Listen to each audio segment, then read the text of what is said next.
jalan pulang. Kita sampai kepada pembahasan analogi gimana rindunya Allah, kangennya Allah kepada hambanya. Itu analogi yang mungkin agak mendekati, walaupun gak pernah ada yang sama dengan Allah pastinya. Adalah kangennya ibu kepada anaknya. Jadi kalau kangennya ibu kepada kita itu pengen masakin. Kalau kangen kita kepada ibu pengen dimasakin. Itu bedanya tuh. Jadi jangan berpikir ketika Allah kangen sama kita, Allah butuh kita, enggak.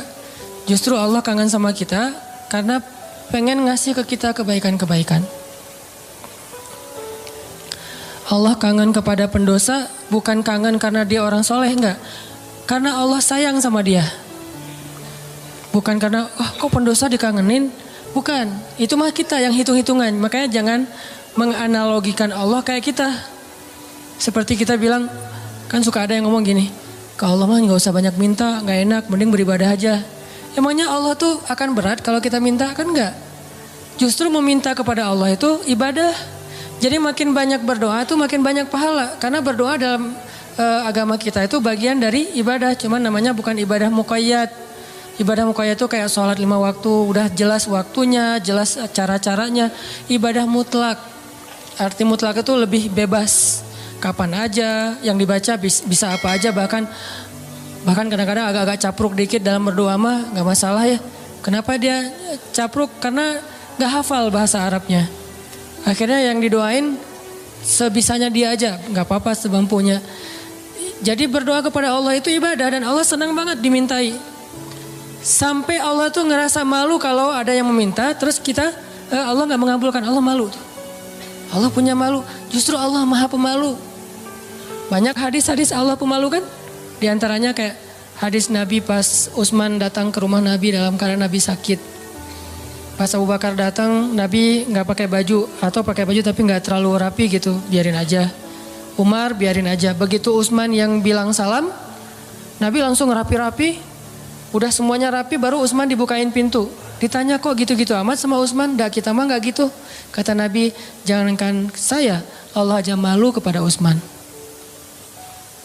Terus Allah juga malu dalam hadis Nabi, sesungguhnya Allah malu kalau ada hambanya mengangkat kedua tangannya. Ini juga dalil bahwa berdoa boleh mengangkat tangan. Jadi gak perlu diperdebatkan lah.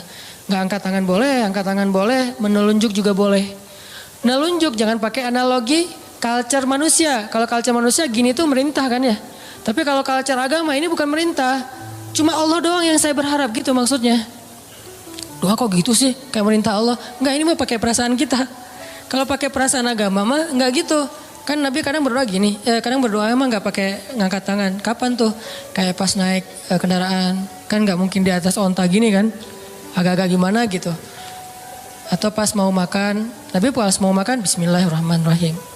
Walaupun boleh ditambah Allahumma lakasumtu misalnya. Ya atau Allahumma barik lana. Asal enggak bismillahirrahmanirrahim amutu wahaya. Kan gak harus gini, boleh juga gini, boleh gak sama sekali. Kadang Nabi juga berdoa dengan mengangkat tangan. Buktinya sesungguhnya Allah malu. Kalau ada hambanya mengangkat kedua tangannya lalu Allah tidak mengabulkan permintaannya, kan Allah malu nih. Bisa juga Nabi ngangkat tangannya gak gini, tapi gini. Kapan? Pas perang Badar. Kalau kita pas besok mau ngelamar. Jadi perang badarnya kita nih, jomblo nih. Lamaran, itulah perang badarnya kita. Apalagi menghadapi calon mertua yang berkumis tebal teh kan. Itu berarti menghadapi musuh yang lebih kuat daripada kita kan ya. Butuh mukjizat lah itu mah. Sehingga doanya malamnya kayak gini. Pas sudah diterima gini lagi. Itulah kita. Artinya teman-teman jangan ngelihat Allah seperti kita ngelihat makhluk. Tapi pasti Allah lebih baik daripada makhluknya. Pasti. Bahkan gak bisa dibandingin. Kalau ada ayat-ayat kayak analogi itu bukan perbandingan. Lebih kepada analogi supaya kita bisa berpikir. Dan memang Islam itu mengajarkan kita dan melatih kita berpikir. Afala ta'qilun, afala la'allakum tadhakkarun, tatafakkarun. Dan berpikirlah. Am hasibatum falyanzuru. Semuanya tentang berpikir. Jadi kalau ada istilah, udahlah gak usah dipikir-pikirin, udah taat aja. Taat tapi berpikir. Jangan taat gak berpikir. Karena agama ini agama milik orang-orang yang cerdas. Dibawa oleh orang yang paling cerdas di muka bumi. Dan kecerdasan itu di sini. Tapi kecerdasan doang gak cukup. Harus dipadukan dengan keimanan. Baru namanya Rabbaniyah. Nabi itu cerdas banget loh. Saking cerdasnya Nabi, turun ayat 1 juz kehafal sama Nabi. Jibril datang. Muhammad, dengarkan. Didengarin sama Nabi. Al-An'am kan? 1 juz lebih sedikit. 11 lembar kan? 1 juz 10 lembar. Nabi dengerin. Jibril baca. Udah selesai Jibril baca. Jibril naik ke langit. Nabi udah hafal. Nabi kasih tahu ke sahabat. Udah turun ayat kepada saya yang lebih baik, yang lebih saya cintai daripada langit dan bumi, yaitu yang dibuka dengan Alhamdulillah. Sahabat Ibnu Mas'ud bilang, saya udah hafal ya Rasulullah. Ini lagi sifat tawadunya Rasul. Rasul gak bilang, emang lo doang, gue juga gitu. Enggak, saking tawadunya Rasul ya. Rasul malah kayak, seolah-olah beliau gak bisa gitu, saking menghargainya. Ini namanya ra'fah. Kalau kita kan suka ngeremehin orang, kalau Nabi gak ngeremehin orang, walaupun beliau pasti di atas rata-rata. Oh gitu Abdullah, coba-coba gitu. Kayak beliau tuh gak bisa kayak gitu. Abdullah pede kan? Wah bisa. Tapi Abdullah tahu lah Nabi pasti hafal karena Nabi gak bisa baca. Kalau Abdullah mengulang hafalan itu dari Nabi mendengar, gimana kalau Nabi gak hafal? Kan Nabi membacakan dulu di antara para sahabat. Gak ada satu huruf pun yang salah yang dibacakan Nabi. Padahal cuma sekali dengar nih. Berarti Nabi itu orang cerdas. Hafalannya kuat. Dan lagi-lagi jangan ngelihat kecerdasan hanya dengan bisa baca tulis. Karena kalau kita pengen baca sejarah, bacalah dengan analogi, dengan persepsi sejarah. Jangan baca sejarah dengan persepsi kekinian, itu keliru. Saya nggak bilang salah ya, keliru. Karena salah dan keliru itu beda. Kalau salah dalam bahasa fikih namanya batil. Benar, hak. Kalau keliru, khata, benar, sawab. Itu keliru kalau kita membaca sejarah, tapi pakai persepsi kekinian. Contoh, katanya pinter, tapi kok nggak bisa baca tulis? Karena di zaman sekarang pintar itu dilihat dari kemampuan membaca dan menulis. Di zaman dulu culture-nya belajar itu enggak lewat baca tulis. Di zaman Nabi dulu belajarnya lewat menghafal. Jadi orang yang pintar di zaman itu adalah yang bagus hafalannya. Orang yang pintar di zaman sekarang adalah yang paling pintar nulis dan membacanya. Bahkan zaman now mah udah enggak baca tulis. Udah lebih ke aplikasi. Udah lebih ke otak-atik. Bahkan kadang-kadang enggak aplikasi, googling aja. Saking simpelnya. Jadi orang yang mungkin sekarang dianggap agak kekinian, gak pintar lagi istilahnya kekinian. Kalau dia dengar ceramah udah pakai misalnya streaming. Atau kalau dia lihat langsung dia pakai recording. Kalau dulu gak pakai recording aplikasi, recordingnya di sini.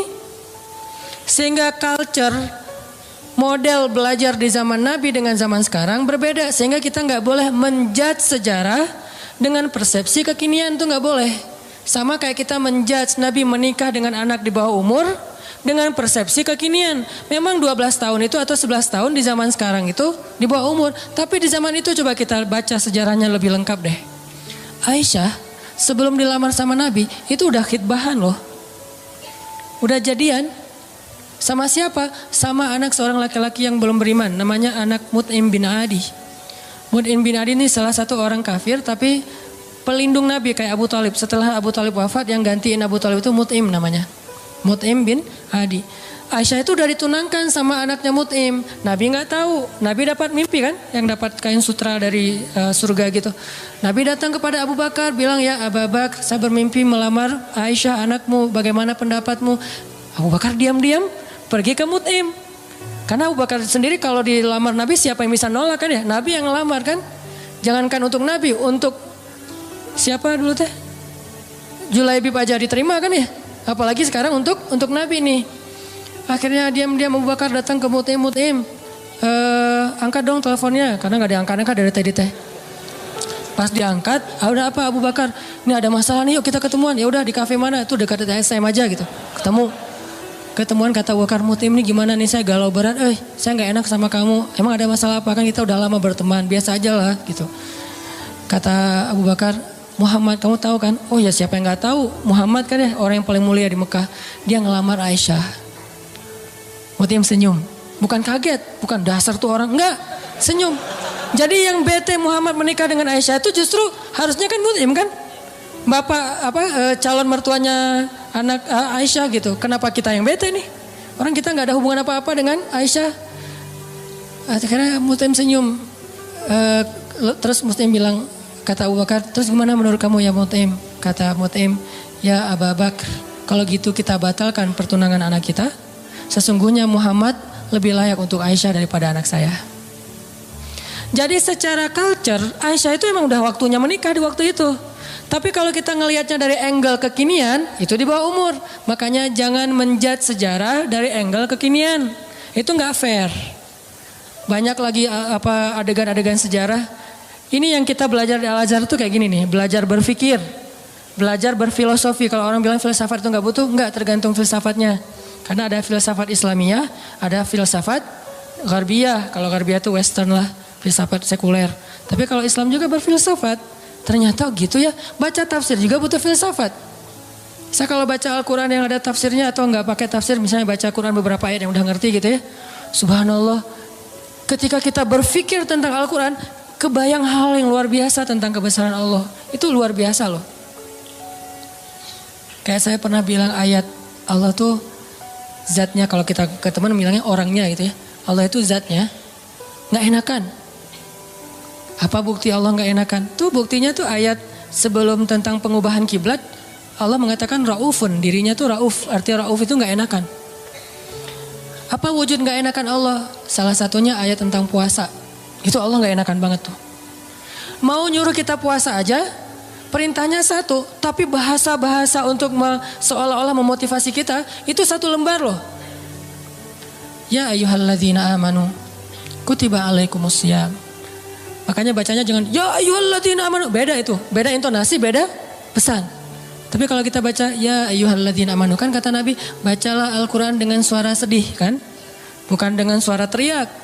Kadang kita ya ayyuhalladzina amanu, tergantung khotibnya kan ya. Padahal kadang ayat itu turunnya nggak gini, tapi santai turunnya.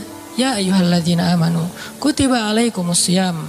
Wahai orang yang beriman, diwajibkan bagi kalian berpuasa. Tapi coba perhatikan kalimat berikutnya, kayak Allah nggak enakan banget. Kama kutiba alal ladzina min qablikum, seperti telah diwajibkan kepada orang sebelum kalian. Seolah-olah Allah ngomong gini, puasa ya, tapi nggak usah khawatir, bukan kalian doang yang disuruh, yang lain juga disuruh gitu. Kayak kita bilang ke teman kita nih, lagi ada event, kita jadi panitia gitu. Terus kita sebagai ketua panitia bilang ke teman-teman kita tim, tolong angkatin meja ya, soalnya yang lain di depan lagi beres-beresin sendal atau apalah. Tolong angkatin layar ya, tolong gulung layar ya, soalnya yang lain lagi beresin meja di dalam. Artinya bukan kamu doang yang disuruh, yang lain juga kerja, gitu kan? Saking ra'fah, nggak enaknya Allah sama kita coba. Nah kita mah enak-enak aja sama Allah, nuduh Allah macam-macam, Allah nggak adil, Allah maunya apa, Allah nggak rela saya jadi orang benar. Allah aja ke kita yang Allah maha sempurna nggak enakan coba. Wahai orang yang beriman, berpuasalah atau diwajibkan bagi kalian berpuasa. Tapi bukan kalian doang, orang sebelum kalian juga diwajibin.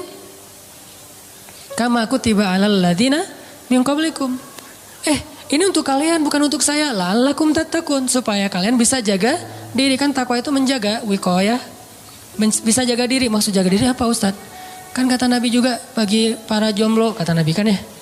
Kalau kalian udah sanggup menikah, menikahlah. Kalau nggak sanggup atau nggak ada yang mau sih, nggak ada hadisnya sih, nggak sanggup maksudnya. Nabi kan ngomongnya elegan ya, saya aja yang nerjemahinnya kurang elegan. Maksud nggak sanggup di sini itu bukan cuma nggak punya materi, nggak ada yang mau juga. Kan nggak mungkin Nabi bilang nggak mau ya, nggak ada yang mau ya, nggak mungkin kan? Kalau kalian nggak sanggup, dalam kurung versi saya nih, nggak punya uang atau nggak punya calon, atau ada calon banyak tapi nggak ada yang mau, misalnya tutup kurung, gitu kan? Kalau kalian nggak sanggup, puasalah, karena itu bisa menjaga diri kalian. Udah Ustadz puasa makin pengen nikah. Saya banget tuh dulu, alhamdulillah udah enggak lah, cukup ya. Oke, lanjut. Supaya kalian bisa jaga diri. La'allakum tattaqun. Karena takwa itu menjaga diri. Bisa menjaga diri dari hawa nafsu, bisa jaga diri dari api neraka. Banyak makna jaga diri di sini. Udah selesai belum? Allah masih ngomong gini, ayyamam ma'dudat. Gak usah khawatir, gak lama kok, cuma beberapa hari. Kenapa Allah gak bilang aja 29 hari atau 30 hari? Kenapa bilang beberapa hari? Kenapa Allah gak bilang 1 bulan? Kan puasa 1 bulan kan? Kenapa nggak bilang syahran wahidan? Kenapa ayyaman ma'dudat? Karena pengen ngasih angle bahwa ini ringan, cuma beberapa hari doang kok. Lagian puasa kan bukan bulanan, harian. Sanggup gitu puasa bulanan? Sahurnya tanggal 1, buka puasa tanggal 29 gitu. Nggak sanggup, makanya Allah bilang ayyam, beberapa hari. Ini yang saya belajar di Al-Azhar. Jadi saya merasa bersyukur, bukan ngelebih-lebihin ya. Pasti kampus-kampus yang lain juga keren-keren. Cuma karena saya nggak ngerasain, saya taunya Al-Azhar. Di Al-Azhar itu kita belajar detail banget. Kenapa saya bilang ada S2, S3 cuma satu huruf Al-Quran jadi dapat tesis, disertasi. Karena yang dipelajari itu detail. Ngapain gitu-gitu amat sih, udah tahan aja. Enggak, kalau yang mau tahan aja nggak usah berpikir. Tapi berpikir supaya kita bisa menjadikan agama ini sebagai rahmat, sebagai solusi buat kehidupan kita. Ini bedanya belajar Al-Azhar dengan di beberapa tempat ya. Kalau di beberapa tempat belajar fikih itu lebih kepada produknya. Produk fikih. Halal, haram, boleh nggak boleh, itu kan produk fikih kan. Kalau di Al-Azhar bukan belajar produk, belajar cara memproduksi. Mesinnya dipelajari. Sehingga ketika ada masalah baru, mesin ini tinggal diulik dikit, produksi yang baru.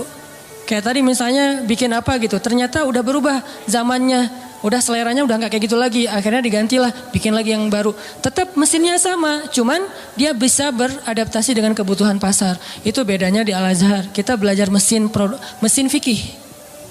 Bagaimana memproduksi fatwa kalau di bidang fikih. Kalau di tafsir, bagaimana mengambil ayat terus jadi kesimpulan berfikir. Jadi berfikir dengan Al-Quran, bukan berfikir dengan menurut saya, enggak. Pola fikir kita tuh dibangun di Al-Azhar. Sehingga pas kita dengerin dosen ngomong, bener-bener tuh calangapan bener tuh. Karena ilmu dosen-dosen di sana tuh luar biasa. Kalau ngomong tuh kayak seolah-olah dia udah kuasai seluruh Al-Quran. Jadi Al-Quran itu diambil tuh sepotong-sepotong dikumpulin jadilah satu menu makanan. Tuh gitu di Al-Azhar teh. Intinya yang saya pengen sampaikan kepada teman-teman, jangan ngelihat Allah kayak ngelihat makhluk. Karena nanti jadi salah paham. Jangan banyak mintalah, gak enak sama Allah. Justru Allah itu gak enak kalau gak diminta. Allah senang banget kalau kita minta. Dan Nabi yang paling banyak meminta ke Allah namanya Ibrahim. Sehingga disebut Inna Ibrahim la'awwahun halim. Apa arti awwah? Bukan awwah ya. Awwah artinya da'a, suka berdoa. Dan di Al-Quran itu Nabi yang paling banyak kalimat doanya kan Ibrahim kan. Dikit-dikit ya Rabbi, ya Ilahi, ya Allah. Selain Musa. Awwahun, da'a, suka berdoa. Gitu juga tadi dalam kasus surga neraka. Ada orang bilang, saya emang gak takut sama neraka. Setan aja, iblis takut sama neraka. Kita lebih garang daripada iblis? Enggak. Iblis itu udah paling, kalau dibilang bejat, paling bejat mah iblis. Udah gak ada lagi lebih bejat daripada iblis. Nah gua mah lebih bejat dari iblis, gak ada. Iblis itu paling bejat tuh udah.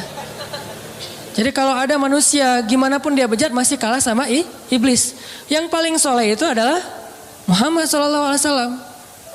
Walaupun yang paling suci adalah malaikat. Tapi yang paling soleh, beda suci sama soleh ya. Karena orang soleh bisa aja ada kesalahan. Nih berpikir nih. Orang soleh tetap ada kesalahan. Kalau suci gak ada kesalahan. Dan gak ada manusia yang suci. Yang ada manusia yang soleh.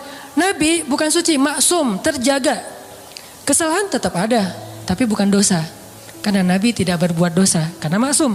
Tapi kesalahan, beliau bermasa muka, beliau salah memutuskan tentang perkara tawanan perang dalam perang surat Al-Anfal. Beliau salah misalnya keliru dalam masalah sikap kepada orang-orang yang belajar kepada beliau. Terus didatangin orang-orang kafir Quraisy yang belajar suruh mojok dulu, ditegur sama Allah. Ayat teguran ke Nabi itu banyak loh. Termasuk beliau karena pengen nyenengin istri-istrinya lagi cemburu. Nabi bilang ya udah deh, saya gak akan minum madu lagi. Kan baru pulang nih dari rumah salah satu istrinya. Ketemu istri yang Aisyah. Aisyah nanya, dari mana aja sih kok lama banget datangnya? Itu dari rumah Sofia. Ngapain sih di sana terus? Kan dia tuh maksudnya pendek gitu. Udahlah, makan apa sih? Dikasih apa di sana? Emang makanannya enak banget ya? Enggak, cuma minum madu doang. Wah, enggak enak, pasti madunya enggak bener nih. Mulutnya enggak enak tuh. Akhirnya Nabi bilang, "Ya udah, mulai sekarang saya enggak akan minum madu lagi." Demi menyenangkan Aisyah. Turun ayat. "Wahai Nabi, kenapa kamu mengharamkan apa yang Allah halalkan demi menyenangkan istrimu?" At-Tahrim. Yang paling soleh di muka bumi dan di dunia akhirat dan langit bumi nih, Nabi Muhammad. Tapi yang paling suci, malaikat. Di sini ketahuan, oh ternyata orang soleh juga bisa ngelakuin kesalahan. Kalau Nabi kesalahan kekeliruan, kalau kita kesalahan. Tapi dia langsung recovery balik. Gak ada yang suci. Fala tuzakku anfusakum. Jangan kalian menganggap diri kalian suci. Tapi yang paling bejat adalah iblis. Kemudian setan. Setan ini minal jinnati wan nas, ada jin ada manusia. Sehingga kita kalau bilang saya nggak takut neraka agak-agak klise menurut saya. Berarti sia-sia dong Allah ciptain neraka, ternyata manusia nggak takut. Jadi kayak Allah udah banyak fattakun nar, itu perintah loh. Fattakun fa illam taf'alu wa la taf'alu fattakun nar. Apa arti kata fattakun nar? Takutlah kalian kepada neraka. Nar bahasa Arab. Naruka nerakamu. Jadi bahasa Indonesia neraka. Bahasa Arab yang diserap menjadi bahasa Indonesia. Fattakun nar. Fattakun nar allati u'iddat lil kafirin. Yang disiapkan untuk orang yang kufur. Jadi kalau nggak takut neraka, Allah udah nakut-nakutin di Al-Quran. Seolah-olah kita bilang, nggak takut, gitu kan ya? Gimana tuh sama Allah? Kan agak-agak aneh nih. Nggak takut. Dunia aja kita takut dengan hal-hal yang mengerikan. Gak usah yang benar ya, yang cuma halusinasi aja takut. Setan, hantu, gundurwo, yang gitu-gitulah. Gitu aja bisa bikin kita takut, padahal itu nggak nyata. Nyata nggak sih? Saya belum pernah lihat, alhamdulillah ya. Gak tahu kalau ngelihat ustadz juga kan manusia. Artinya yang gak nyata-nyata amat aja kita takut. Giliran yang nyata Allah sendiri suruh kita takut malah gak takut. Kan agak klise nih. Pasti pola pikirnya gak menyeluruh nih. Belum lengkap. Belum utuh. Surga. Biasa aja gak pengen surga. Seolah-olah kita ngeremehin surga itu gak berharga. Surga itu kata Nabi adalah ala sil'atallahi ghaliyah. Ala sil'atallahi lil jannah. Harta Allah yang paling berharga itu adalah surga. Bukan dunia. Dunia aja kita pengen, masa surga enggak? Padahal kata Allah, dunia ini enggak ada apa-apa dibandingkan surga. Klise lagi kan? Kita pengen surga dan Allah senang kita pengen surga. Kita takut neraka dan Allah senang kita takut neraka. Karena semua itu bagian dari yakin kita kepada Allah. Cuman, jangan hanya di lisan, harus di hati. Kita, kenapa kamu sholat 5 waktu? Kalau saya nggak sholat, ntar diazab kubur. Nggak apa-apa. Kenapa kamu sedekah? Karena pengen dapat pahala banyak. Gak apa-apa. Wah, kalian mah gak ada yang tulus. Dan saya mah kalau sholat, sedekah segala macam bukan karena surga neraka. Saya sholat dan segala macam karena cinta sama Allah. Gak ada tolak belakangnya antara satu dengan yang lain. Cinta bagian dari iman, takut bagian dari iman, berharap bagian dari iman. Kan iman itu ada 60-an cabang. Termasuk malu, bagian dari iman. Sehingga gak perlu dibentur-benturin, ambil yang sebagian, buang yang lain, gak. Terus gimana nih? Orang beriman juga berderajat. Lahum darajatun. Ada yang imannya baru malu doang nih. Ada yang imannya udah malu plus takut. Ada yang imannya udah malu plus takut plus berharap. Ada yang iman malu, takut, berharap, cinta. Terus nambah-nambah. Karena darajatun. Manusia itu berderajat-derajat di antara orang yang beriman. Setelah Allah bilang ulaika humul mu'minuna haqqa, Allah bilang lahum darajatun. Mereka bertingkat-tingkat. Jadi teman-teman, coba kita bayangin bahwa Allah itu emang kangen sama kita. Allah tersenyum kepada hambanya. Dulu ada beberapa orang yang mungkin karena salah paham maksud saya. Pernah dalam tanda petik tahzir lah ya. Dulu saya pernah mengalami masa-masa tahzir tapi dicuekin. Katanya Allah senyum. Apa Anda waras? Allah kok senyum? Ada banyak hadis Allah tersenyum. Salah satu hadis Allah tersenyum itu hadis tentang doa safar kan? Ketika Ali bin Abi Thalib naik ke atas kendaraan bilang Allahu Akbar. Duduk di atas kendaraan mengatakan Alhamdulillah. Ketika mau udah jalan baca Subhanalladzi sakhkhara lana hadza. Kemudian di akhirnya Rabbi zalamtu nafsi zulman katsira fa innahu la yaghfirudz dzunuba illa anta faghfirli fama yaghfirudz dzunuba faghfirli maghfiratan min indika warhamni. Lalu setelah baca itu Ali tersenyum. Orang yang bawa onta atau kudanya Ali ngelihat, "Ya Ali, kenapa Anda tersenyum?" Kata Ali, "Karena saya melihat Rasulullah juga tersenyum dulu setelah membaca doa ini." Lalu saya tanya ke Rasul, "Kenapa Nabi tersenyum?" Kata Nabi mengatakan, "Karena setelah membaca doa ini Allah tersenyum." Kapan Allah tersenyum? Ketika kita beristighfar. Jadi kalau kita beristighfar teman-teman, Allah senyum. Cuman gimana senyumnya Allah? Laisa kamitslihi syai'. Allah nggak sama dengan makhluk. Cuman kita yakin Allah tersenyum. Gimana bentuk senyumnya nggak usah dibayang-bayangin. Allah senyumnya gini nggak ya? Nggak usah dibayang-bayangin.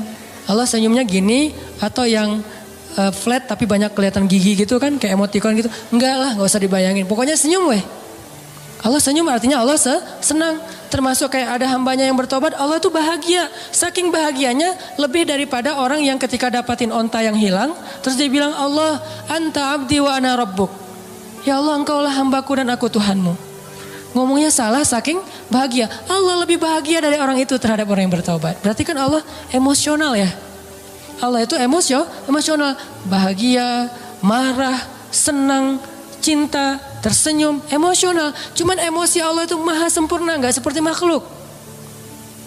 Sehingga kita coba melibatkan emosi kita dalam berinteraksi dengan Allah. Jangan flat lah. Masa kita katanya cinta tapi flat, hambar, kayak plain gitu, kayak jalan tol. Kan gak enak ya. Pernah kenal ada orang yang flat? Sama teman misalnya flat banget tuh. Gak ada ekspresinya, kita kasih hadiah, ya makasih. Gak ada ekspresinya nih orangnya. Terus kalau ada masalah, dia ada masalah, gak ada masalah, ya gitu mukanya tuh. Nyebelin, kayak muka saya. Kenapa ada orang kalau ketemu saya di awal-awal tuh kayak sebel gitu. Karena mungkin muka saya tuh kayak bakatnya nyebelin. Tapi kalau udah kenal enggak lah, ya. Makin nyebelin. Ini ada orang flat banget nih, flat banget. Dia kasih hadiah biasa aja, dapat masalah diledekin juga dia biasa aja. Paling gak enak kalau punya pasangan kayak gini nih. Gak ada ekspresi-ekspresinya. Ada juga yang ekspresinya lebay. Kasih hadiah dikit, wah segala macam. Ada masalah dikit, nangisnya wah kemana-mana. Misalnya ada yang kayak gitu teh. Nah Allah yang paling ideal perasaannya. Yang paling ideal zatnya. Yang paling ideal kebaikannya. Paling ideal aja pokoknya. Jadi kita coba melibatkan emosi kita ketika kita berinteraksi dengan Allah. Allah kangen sama kita. Cuman kangennya Allah karena pengen ngampunin dosa-dosa kita. Kata Nabi setiap sepertiga malam Allah turun ke langit dunia. Terus Allah manggil-manggil. Saya kalau ngebayangin ini Allah manggil-manggil. Coba ya Allah manggil-manggil. Duh, jangan kasihan karena Allah gak akan hina kayak gitu. Cuman gak enak. Allah manggil-manggil. Saya kok sombong banget ya gak menyambut panggilan Allah gitu. Walaupun gak wajib kita datang. Udah gitu, bayangin ya Allah manggil-manggil tapi gak wajib didatengin. Allah manggil-manggil, Allah telepon gak wajib diangkat. Kan Allah baik banget kan. Harusnya kan Allah kalau Allah manggil harus datang ya. Kayak sholat 5 waktu misalnya Allah panggil. Boleh kita misalnya gak datang segera. Walaupun gak baik, yang paling baik itu datangnya segera. Di tempat panggilan itu dikumandangkan. Tapi kalau gak datang segera juga gak sampai dosa. Cuman kehilangan banyak kebaikan lah. Walaupun sebagian mazhab mengatakan dosa. Tapi saya cenderung kepada mazhab yang mengatakan bukan dosa. Sunnah muakkadah. Tapi kalau keseringan gak datang. Diragukan keimanannya. Agak-agak mirip munafik nih. Kalau sering gak datang. Allah tuh toleran banget. Hayya 'alas shalah. Kita lagi sibuk kerjaan nih. Gak datang. Allah gak marah sama kita. Gak sholat aja. Sebetulnya Allah marah cuman sabar. Allah selain Jabbar, Qahar, tapi juga Sabur. Ya, kan ideal banget nih. Kalau Allah marah bisa, gak ada yang bisa ngehalangin. Tapi Allah sabar. Kalau kita sabar karena gak bisa marah. Seringnya kan kita sabar tuh karena gak bisa marah. Begitu bisa marah gak ada sabarnya. Kalau Allah sabar padahal bisa marah. Selain Jabbar, Qahar, apalagi sifat-sifat yang keras nih. Muntakim. Tapi di sisi lain sifat jamal. Makanya ada sifat jamal, ada sifat kamal. Sifat jamalnya Allah apa? Karim, Rahim, Sabur, Ghafur. Gitu-gitu kan? Ini artinya teman-teman, bayangin ya. Allah manggil-manggil kita sepertiga malam. Ngapain sih Allah sepertiga malam repot amat sih datengin kita? Tapi kita gak wajib datang. Tapi kalau kita datang, Allah sayang banget sama kita. Cuman dari kitanya nih, bukan angle Allah. Kalau angle Allah kita gak wajib datang. Tapi angle kita, enak gak sih kalau gak datang? Enak gak sih Allah udah manggil-manggil tiap malam terus kita gak bangkit? Kalau kita bangunnya telat, pas azan subuh baru bangun, ngerasa gak sih? Aduh Allah maaf ya, bangunnya telat. Gitu gak sih ke Allah? Karena kita kalau ke makhluk gitu banget loh. Di telepon ternyata miss call 10 kali nggak diangkat. Langsung maaf ya, emoticon, segala macem. Minta maaf tuh rasa tangan diginiin tuh banyak sampai 10 juga. Kok kita ke makhluk gitu, ke Allah enggak? Padahal makhluk itu enggak terlalu berjasa sama kita. Dan Allah mah berjasa dari sejak kita dalam kandungan ibu kita. Bahkan sebelum kita diciptakan.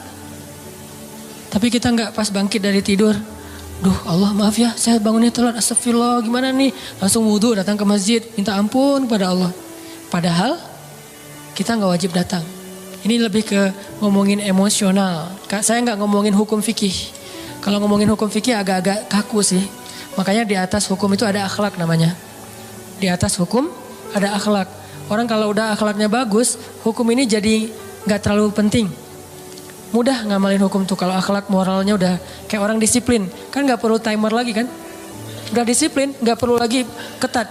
Hukum itu dibikin ketat karena orangnya gak disiplin. Ketika orangnya udah disiplin, udah akhlaknya, moralitasnya, lifestyle-nya udah bagus, hukum gak terlalu ketat juga gak masalah. Yang saya pernah cerita tuh di Jepang di baggage claim, baggage belt itu tempat ngambil bagasi. Itu gak ada yang jagain, gak ada polisi, gak ada petugas, cuma pakai garis doang. Garisnya juga kecil, nggak pakai pagar segala macam. Kadang-kadang kan udah pakai pagar juga didobrak kan ya. Ini garis, kenapa jadi ringan gitu? Karena orangnya udah bagus moralnya. Berarti di atas hukum ada moralitas, di atas fikih ada akhlak. Moral itu, akhlak itu di atas ilmu. Orang punya ilmu tapi nggak berakhlak agak kurang pas. Sehingga nih bedanya hukum fikih sama akhlak nih. Anjing hukum fikihnya apa? Anjing hukum fikihnya bukan haram, najis. Makan anjing hukum fikihnya haram. Anjingnya najis, beda ya makan anjing sama anjingnya. Anjing dalam fikih itu najis. Kena liurnya najis, memakannya haram. Tapi dalam moralitas, dalam akhlak, ngasih minum anjing yang kehausan masuk surga. Islam itu ideal teman-teman, gak usah khawatir lah. Gak usah takut dengan hukumnya, lupa dengan moralnya. Padahal moral Islam itu jauh lebih keren dan mempackaging hukumnya. Anjing itu najis. Kita nggak boleh kena liurnya. Walaupun boleh memelihara anjing untuk berburu. Misalnya untuk penjaga. Bukan untuk sekedar lucu-lucuan ya. Karena dulu mungkin nggak ada anjing kayak yang lucu-lucu kayak sekarang kan ya. Di salon gitu kan ya. Biaya anjing aja. Kalau di New Zealand kata teman saya tuh kucing aja di sana tuh pakai sertifikat. Kalau ada orang pernah ada kasus dia pergi keluar kota lupa nggak laporan, kucingnya tinggal di dalam rumah dan nggak dikasih makan, itu kucing diambil alih oleh negara dan orangnya kena denda. Islam banget kan ya? Islami banget kan? Kan ada hadis Nabi yang bilang yang perempuan yang dilihat di dalam neraka gara-gara membiarin kucingnya meninggal. Gak dikasih makan, ditinggalin beberapa hari keluar kota. Gak tahu dia lagi traveling kemana gitu si cewek itu teh. Itu kan terjadi kan ya. Nah anjing najis, anjing haram. Tapi ngasih minum anjing yang kehausan itu masuk surga. Yang ngasih minumnya siapa? Bukan orang soleh. Kalau orang soleh itu mah amal pelengkap. Bukan, orang yang baru bertobat dari dosa zina. Bukan pezina ya. Karena orang kadang-kadang suka jadi modus tuh. Tuh pezina aja masuk surga. Mana ada pezina masuk surga? Yang ada orang yang bertobat dari zina masuk surga. Orang yang bertobat dari membunuh masuk surga. Gak ada pembunuh masuk surga, gak ada itu. Kalau gitu buat apa kita beramal soleh kalau semua juga masuk surga? Gak ada keadilan tuh. Allah kok menciptakan neraka sih? Katanya pengasih penyayang. Kok ada neraka? Surga neraka adalah bentuk keadilan. Karena tanpa surga neraka tidak ada nilainya kebaikan. Ngapain kita harus jadi orang baik? Toh gak akan dibalas juga sama Allah. Ngapain kita takut berbuat dosa, kan gak akan diazab juga sama Allah. Maka kemana larinya para pembunuh? Kemana larinya para begal? Kemana larinya orang-orang yang menzalimi orang lain? Terus di mana hak para korban? Kalau tidak ada surga neraka. Tapi kalau sudah diadili di dunia dengan cara-cara yang Allah ridhoi, selesai gak ada urusan lagi dengan surga neraka. Misalnya pembunuh dikisos, maka dia masuk surga. Karena hukumnya sudah adil. Tapi kalau pembunuh dibiarin, ya ada nanti hukuman akhirat. Itulah keadilan. Supaya kita meninggalkan dosa dan berbuat baik. Ya, kalau katanya Rahman Rahim tapi ciptain neraka. Ini agak-agak belum sempurna nih pola berpikirnya nih. Makanya Islam itu butuh pola pikir. Al-Quran itu melatih cara berpikir kita.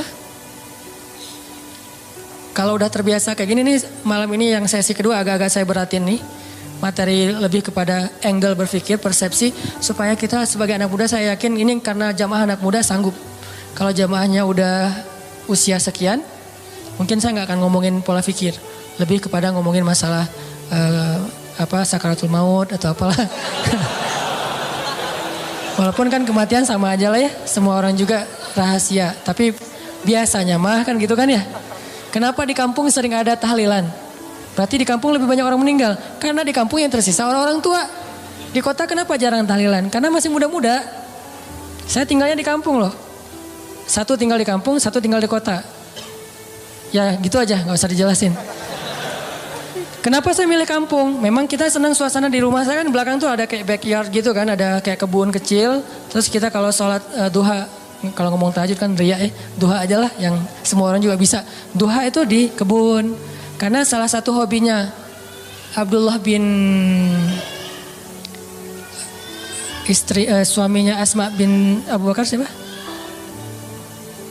Zubair. Abdullah bin Zubair itu hobinya sholat di bawah langit kalau duha. Akhirnya kita kalau duha sesekali itu sholatnya di kebun. Sengaja milih yang Cihanjuang atas, yang airnya masih mau mandi aja sayang nih air terlalu bening nih dipakai mandi gitu kan ya. Layak diminum. Di Cihanjuang atas sama yang agak di perkotaan. Kalau di perkotaan biar mudah aktivitas. Kalau yang di atas biar tenang. Di atas hampir tiap bulan ada kasus orang meninggal. Kenapa? Di kampung. Saya nggak ngambil kompleks, sengaja ngambil kampung. Kalau di bawah jarang ada yang meninggal. Kenapa? Anak-anak muda. Walaupun tetap rahasia Allah.